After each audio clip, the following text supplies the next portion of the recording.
જી નમસ્કાર. અમારી ચેનલમાં ફરીથી એક નવા વિડીયોમાં તમારું સ્વાગત છે. મિત્રો, તમે બધા મસ્ત છો, મજામાં હશો. મિત્રો, જીએસઆરટીસી હેલ્પર અને કંડક્ટર માટે ખૂબ જ ઉપયોગી કોમ્પ્યુટર એમસીક્યુ આવનારી પરીક્ષા માટે ખૂબ જ ઉપયોગી. તો મિત્રો, એમાં ચિત્ર સાથે આપણે સમજણ આપેલી છે, જેથી કરીને સમજવું વધુ સહેલું પડે.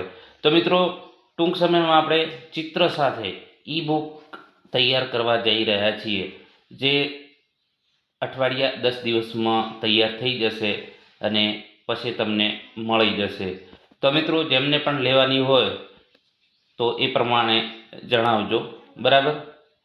તો આવનારી પરીક્ષામાં તમને ખૂબ જ ઉપયોગી સાબિત થશે, જેથી કરીને ચિત્ર હોવાથી તમને સમજવું સહેલું પડશે અને એ પ્રશ્નો પણ તમને જલ્દી યાદ રહી જશે.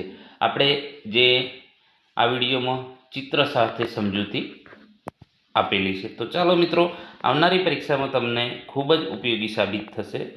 જે કોમ્પ્યુટર ફંડામેન્ટલ 500 એમસીક્યુની જે ઈ બુક બનાવીશું આપણે, અને ચાલુ છે, ટૂંક સમયમાં તૈયાર થઈ જશે, અઠવાડિયા 10 દિવસમાં.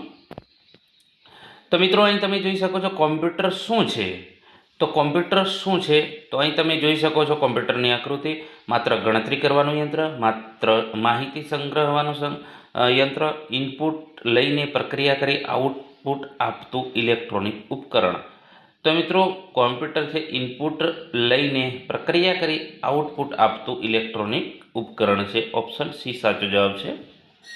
એના પછી વાત કરીશું કોમ્પ્યુટર શબ્દ કયા શબ્દ પરથી આવ્યો છે. તો કોમ્પ્યુટર જે શબ્દ છે કોમ્પ્યુટર, બરાબર, કોમ્પ્યુટર જે શબ્દ છે એના પરથી આવેલો છે. એના પછી વાત કરીશું કોમ્પ્યુટરનું મુખ્ય કાર્ય શું છે. કોમ્પ્યુટરનું મુખ્ય કાર્ય શું છે, તો અહીં તમે જોઈ શકો છો ઇનપુટ આપશો, પછી એ પ્રોસેસ કરશે અને પછી આઉટપુટ આપશે અને સ્ટોરેજ પણ કરે છે, બરાબર. ઇનપુટ, પ્રોસેસ, આઉટપુટ અને સ્ટોરેજ, બરાબર. તો એનું મુખ્ય કાર્ય છે.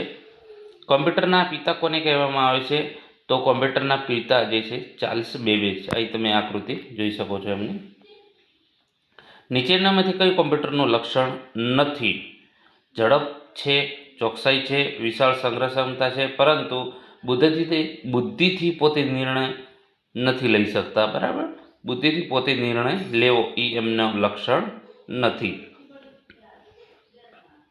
કોમ્પ્યુટર દ્વારા પ્રક્રિયા કરાયેલ પરિણામને શું કહેવામાં આવે છે, તો કોમ્પ્યુટર દ્વારા જે પ્રક્રિયા પ્રોસેસ છે એને શું કહેવામાં આવે છે, ડેટા, પછી પ્રોસેસ અને એને ઇન્ફોર્મેશન. તો એને ઇન્ફોર્મેશન તરીકે ઓળખવામાં આવે છે. કોમ્પ્યુટરનું મગજ કોને કહેવામાં આવે છે, તો કોમ્પ્યુટરનું મગજ જે છે સીપીયુને કહેવામાં આવે છે. અને આ પ્રશ્ન વારે વારે દરેક પરીક્ષામાં પૂછાય છે. નીચેનામાંથી કયું ઇનપુટ ડિવાઇસ છે, તો પ્રિન્ટર, મોનિટર, સ્પીકર જે આઉટપુટ છે, જ્યારે ઇનપુટ કીબોર્ડ છે એ ઇનપુટ ડિવાઇસ છે. નીચેનામાંથી કયું આઉટપુટ ડિવાઇસ છે, તો માઉસ, કીબોર્ડ, સ્કેનર જે છે ઇનપુટ છે, જ્યારે મોનિટર છે એ આઉટપુટ ડિવાઇસ છે, બરાબર. તો મોનિટર જે છે આઉટપુટ ડિવાઇસ છે. એના પછી વાત કરીશું સીપીયુનું પૂર્ણ નામ શું છે, તો સીપીયુનું પૂર્ણ નામ છે સેન્ટ્રલ પ્રોસેસિંગ યુનિટ. આ પણ પ્રશ્ન વારે વારે પૂછાય છે. હવે મિત્રો, જો તમે નવા હોય તો અમારી ચેનલને સબસ્ક્રાઈબ કરવાનું ન ભૂલતા. આવનારી પરીક્ષામાં તમને ખૂબ જ આવા પ્રશ્નો ઉપયોગી સાબિત થશે.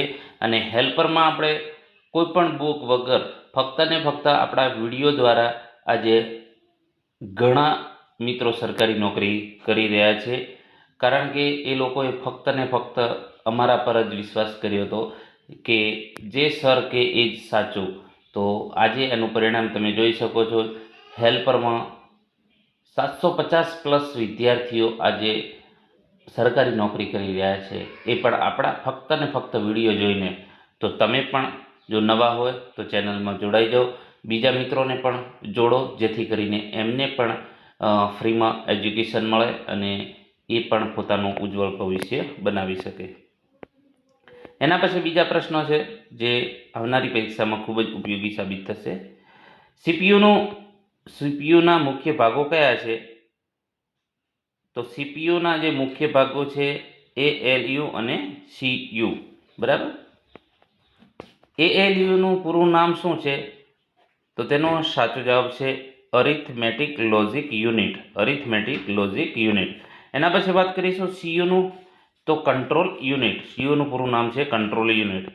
14મા નંબરનો પ્રશ્ન, નીચેનામાંથી કઈ મેમરી અસ્થાયી છે અથવા તો વોલેટાઇલ? તો રેમ, બરાબર. ઓપ્શન સી સાચો જવાબ. રોમનું પૂર્ણ નામ શું છે? તો ઓપ્શન એ સાચો જવાબ છે રીડ ઓનલી મેમરી. એના પછી બીજા નેક્સ્ટ પ્રશ્નો 16મા નંબરનો, રેમનું પૂરું નામ શું છે? તો રેન્ડમ એક્સેસ મેમરી. કોમ્પ્યુટર બંધ થયા પછી કઈ મેમરીનો ડેટા નષ્ટ થઈ જાય છે? આ પ્રશ્ન વારે વારે પૂછાય છે. કમ્પ્યુટર બંધ કર્યા પછી કઈ મેમરીનો ડેટા નષ્ટ થઈ જાય છે? તો રેમ. કોમ્પ્યુટરમાં માહિતી દાખલ કરવાની પ્રક્રિયાને શું કહેવામાં આવે છે? તો તેને ઇનપુટ, બરાબર. આપણે જે પણ કંઈ લખીએ છીએ ઇનપુટ આપીએ છીએ, બરાબર. કોમ્પ્યુટરમાં સૌથી વધુ પ્રક્રિયા ક્યાં થાય છે? તો CPU, બરાબર. નીચેનામાંથી કયું સ્ટોરેજ ડિવાઇસ છે? તો હાર્ડ ડિસ્ક જે સ્ટોરેજ ડિવાઇસ છે. તમે અહીંયા આકૃતિ જોઈ શકો છો. તો મિત્રો, જો તમારે સાચી તૈયારી કરવી હોય, જો સફળતા મેળવવી હોય, તો અમારી ચેનલ TR એજ્યુકેશનમાં જોડાઈ જજો. અને આજે ઘણા મિત્રો સફળતા મેળવી છે, બે પરીક્ષાઓ પાસ કરેલી છે. એવા ઘણા મિત્રો ફક્ત ને ફક્ત આપણા વિડીયોથી, હમણાં એક મિત્ર જે હેલ્પરની પરીક્ષા પણ પાસ કરી અને ઇલેક્ટ્રિક આસિસ્ટન્ટની પણ પરીક્ષા પાસ કરી, ફક્ત ને ફક્ત આપણા વિડીયોથી. તો તમે પણ જોડાઈ જાઓ અને બીજા મિત્રોને પણ જોડાવાનું કહો, જેથી કરીને એમને પણ ફાયદો થાય, તમને પણ ફાયદો થાય. આપણે સમગ્ર ગુજરાતમાં ફ્રી શિક્ષા અભિયાન ચાલુ કર્યું છે કે છેવાડાના વિદ્યાર્થી સુધી આપણી ચેનલ પહોંચવી જોઈએ, જેથી કરીને એમને પણ લાભ થાય. એક જે છે જરૂરિયાતમંદ વિદ્યાર્થી જો આનો લાભ મળશે ને સરકારી નોકરી મેળવશે, તો અમારા માટે સૌથી મોટું કાર્ય કહેવાશે. તો મિત્રો, તમે પણ આ જે છે આ કાર્યમાં જોડાઈ જાઓ અને વધુમાં વધુ બીજા મિત્રોને શેર કરો, જેથી કરીને બીજાને પણ લાભ મળે.